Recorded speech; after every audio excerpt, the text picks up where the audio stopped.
of Achievers Journey. It's an initiative of the alums of IIMs, FMS and XLRI, and we call it AJ.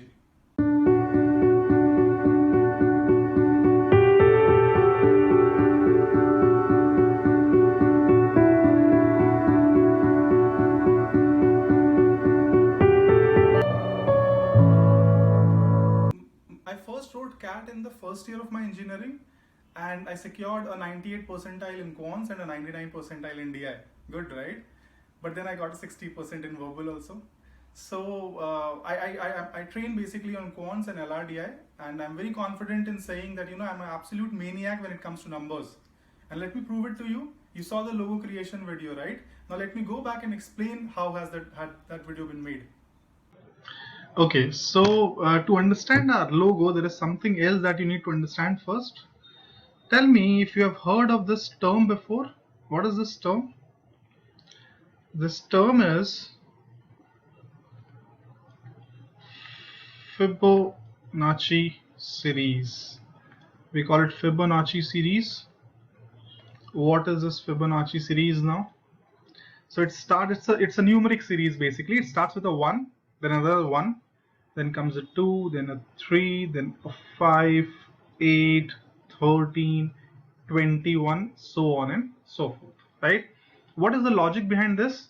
So if you see, after the first two terms, every term is the sum of the previous two terms, right? Like 2 is a 1 plus 1, correct? 3 is a 1 plus 2, 5 is a 2 plus 3, 8 is a 3 plus 5, so on and so forth, right?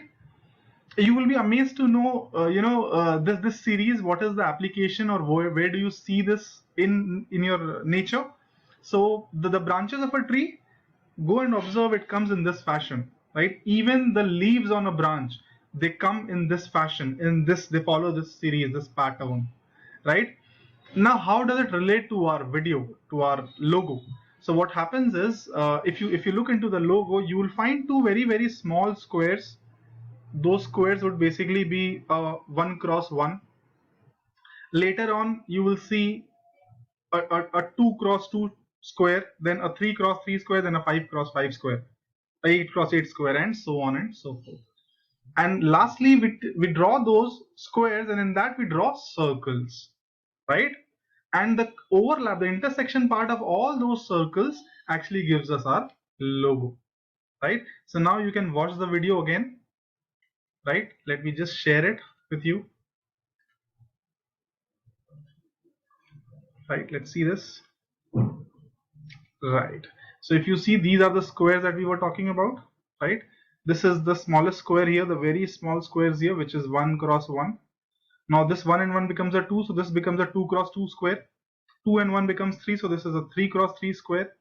Then a 5 cross 5, then a 8 cross 8, then a 13 cross 13, 21 cross 21, and the largest one, right, which basically would be 34 cross 34. Then what did we do? We made circles in this, correct? And then we took the intersection of all these circles, and this gave us our logo of AJ. I strongly believe that I have a completely different set of responsibilities, being the director of Achievers Journey and being a trainer, which I am by passion and by choice. Being the director of Achievers Journey, what I believe is that it's my job to make this training affordable, accessible, flexible, and moreover of the best quality. And which is why we have come up with this amazing product. I really wish this product was there when in my time of preparation. It would have really helped me. And the entire focus what we have put here is so that you get everything at one place, which is really, really difficult to find for the students. As a trainer, what I believe is that it's my job to make education, the process, fun, and moreover the learning easy. There are so many questions, right? You yourself, when you're preparing for MBA, you would be thinking, which college to go? Should I opt for marketing or for HR? How many hours do I put, when it comes to training? What should be my strategy for the training? The list just goes on and on. And me with my entire team of trainers, I love to help you out. Other than that, fortunately or unfortunately, the entire process of this MBA preparation, entrance exams, It's governed by numbers, by maths. So, and there's a lot of fear going around. So, it's my job, I believe, to get that fear out of you. So, I'd like to take this as a challenge to, completely change your view towards maths, towards numbers. So, let's do some questions here together, and then let me know later, did I succeed or not in the challenge. All right, so let's take up the first question, right? Let's see, what do we have here? What is the remainder when 1, 2, 3, 4 power of 5, 6, 7, 9, 8, 9 is divided by 10, right? It's a very, very common question. And when you look at it, it's really scary, right? This big number, what is the remainder when it's divided by 10? There's another question, basically the same question asked in a different format. What would be the unit digit in the expansion of 1, 2, 3, 4, 5, 6, 7, 8, 9? So the first thing you have to understand is, like I said, these two are the same questions, right? Any number when you divide by 10, the remainder is same as the unit digit of any number, right? So whatever we're doing, we'll do this in detail. I'm just giving you an idea. This as such, again, looks very, very scary, but the moment I tell you the concept behind this, how do you solve it, comes very easy to you, right? The concept that we use here is cyclicity, right? The concept is called cyclicity. Like I said, we will do this in detail. I'll teach you this in detail. Right now what you have to understand is, whenever you get this kind of a question, all you have to do is divide the power by 4, right? And then whatever remainder you get, put that remainder on the base, basically the unit digit of the base, the unit of the base. On this, put the remainder, whatever you get, dividing the power by 4. That will be your answer. That's all you have to do here, right? So if you knew this, now what you will do, you will divide this remainder by 4, 5, 6, sorry, the power by 4, 5, 6, 7, 8, 9. This is by 4 is what you are going to do. Again, another concept is that if you have to find this remainder, the remainder would be same as the last 2 digits of the power. You don't have to divide the entire thing. Divide the last 2 digits of the power by 4, you will get the same remainder as the remainder that you would have got dividing all these 5 digits. So 89 by 4, when you do, the remainder that you will get is 1, right? What is the last step? The unit digit of the base was what? 4. The unit digit was 4. 4 to the power 1 you do, what do you get? You get 4. So my answer here is simply 4. That's all it had to be done. But you would be able to do it when you know this concept, right? What was the concept? I'll repeat again. Simple. Whatever is the power divided by 4, whatever remainder you get when you divide the power by 4, put that remainder on the unit digit of the base, and that will give you your answer. So 5, 6, 7, 8, 9, I'm supposed to divide by 4. Now there's one more concept, that when you divide this 5, 6, 7, 8, 9 by 4, the remainder that you're supposed to get is same as when you divide only the last 2 digits by 4. So instead of dividing the entire number, just divide the last 2 digits, 89. 89 when you divide by 4, the remainder is 1. Now this remainder you're supposed to put on the unit digit of the base. What is the unit digit of the base? 4. So it becomes 4 to the power 1. 4 to the power 1 is simply. So the remainder when you divide this number by 10 would be 4, or the unit digit in the expansion of this entire number will also be 4. Correct? Let's proceed. Let's do another question. Don't worry, like I said, we will do all this in detail, but right now, just to give you an idea. Okay, now let's look into this question. What have they said? There's a bigger square which is 8 cross 8 units. Then there's a smaller square which is 7 cross 7 units. O is the midpoint of the bigger square and the vertex of the smaller one. They're asking you find the overlap area, right? Overlap area means the area which is overlapping in both these squares, right? This particular area, this is what they're asking you. Whatever is the overlap here is what they're asking. If I draw this, you can see this. Let's say if I try and draw this, it will be something like this, correct? So this overlap is this part, right? This is what they are asking. If you apply formulas, if you apply equations, you will never be able to get it. It will be very, very difficult to get. But let's understand a simple logic here, right? The first question that we did was, there was a simple concept involved that to do it. Here there's a simple logic involved, right? Let's see this. Let's say I draw this square, this is 8 cross 8, right? And then I have drawn another square which is 7 cross 7, correct? This is the center, correct? So see this, now what will happen? This is 8 cross 8, right? So this length is 8. If this is 8, this much would be 4. This is 3, correct? Because it's 7 cross 7, this is 8 cross 8. So if I see here, what is the overlapping area right now here? This is 4 cross 4, 16. The overlapping area here is 16. Now what I'm going to do is I'm going to rotate this square, right? Let me rotate this square. So it becomes something like this from here. From here it will also become something like this. Then from here we'll get like this and this, right? So let's say this is the square now, right? Now tell me, when you're rotating it, look at this particular area, this triangle, correct? And look at this triangle, right? So what do you see here? Tell me, when you're rotating it, whatever area you are leaving behind from the overlap, are you not gaining the exact area here? Check. Whatever area, when you're rotating, so you're rotating like this, right? So you are leaving some area this side, right? But you are also gaining some area this side, right? And whatever area you are leaving here, the same area you are gaining here. So the overlap will always be 16. No matter how much I rotate, wherever I keep it and rotate it, it will always be 16. Finally, I would have rotated it completely 90 degrees or 180 degrees, and probably I would have got a square this side like this probably. But the area, the overlap will still be 16. So here if you see, when it talks about the overlap is simply 16, no matter how much do I rotate it, correct? So what did you see? There's no concept here. It was a simple logic that you had to apply, right? Let's do one last question.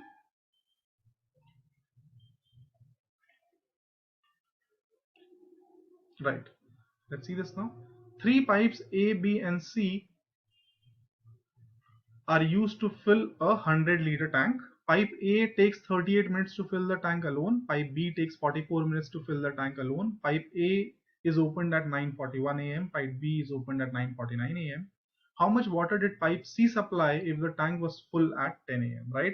What I'll suggest is pause the video here and think about this question. Give it some thought, and then we will discuss how to solve it, right? So I'll proceed and I'll solve it, right? But if you've not paused already, I'll suggest you pause it and think about it and then play it again, right? So now see this. Let's say this is my tank, right? And there are three pipes which are filling the tank.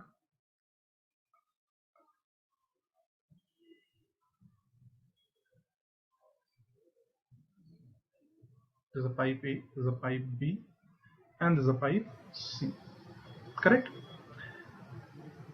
Pipe A takes 38 minutes to fill the tank. Pipe B takes 44 minutes to fill the tank, and pipe C takes, okay, pipe C they've not told you, right? Now they want the tank to be filled by 10 a.m., right? So look at the data. The data is given always for a particular reason. If the tank has to be filled at 10 a.m. and pipe A was opened at 9:41, right? We opened this at 9:41. See, for how long was pipe A operational? It was operational exactly for 19 minutes. From 9:41 a.m. to 10 a.m. it was operational exactly for 19 minutes. Now if it was operational for 19 minutes and it can fill the entire tank in 38 minutes, how much water did it fill? It has filled 19 by 38, which is half the tank. Half of the tank is what this pipe has filled. Pipe A has filled in 19 minutes. Same way, pipe B was opened at 9:49. So it was operational for 11 minutes. How much time does it take to fill the entire tank? 44 minutes. How much time was it operational for? 11 minutes. So 11 by 44 when I do that is 1 by 4 of the tank.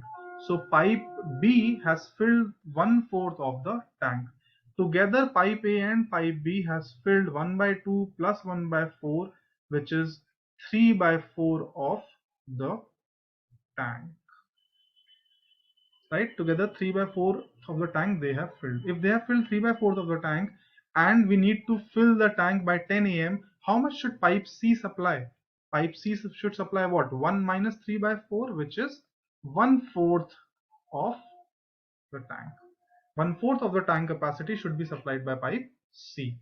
Now what do we have? If pipe C has to supply 1/4 of it, and they have said how much water should pipe C supply so that the tank is full by 10 a.m. So what was the capacity of the tank? 100 liters. So how much should pipe C supply? 25 liters. Correct. 75 liters. One by 2 is what? 50 liters. If you have to do into numbers, basically 50 liters has been given by pipe A, 25 by pipe B. So 25 liters remaining should be given by pipe C, which is 1 by 4th of the tank. Right. So just go back, rewind, and watch this video again. This particular question again, so you understand it. Correct. Now the most important thing. We are done with all the 3 questions. Now comes the most important thing here, for which I would like to go to the whiteboard. Right. So understand this. We did 3 questions, right? The first question that we did, it involved a concept.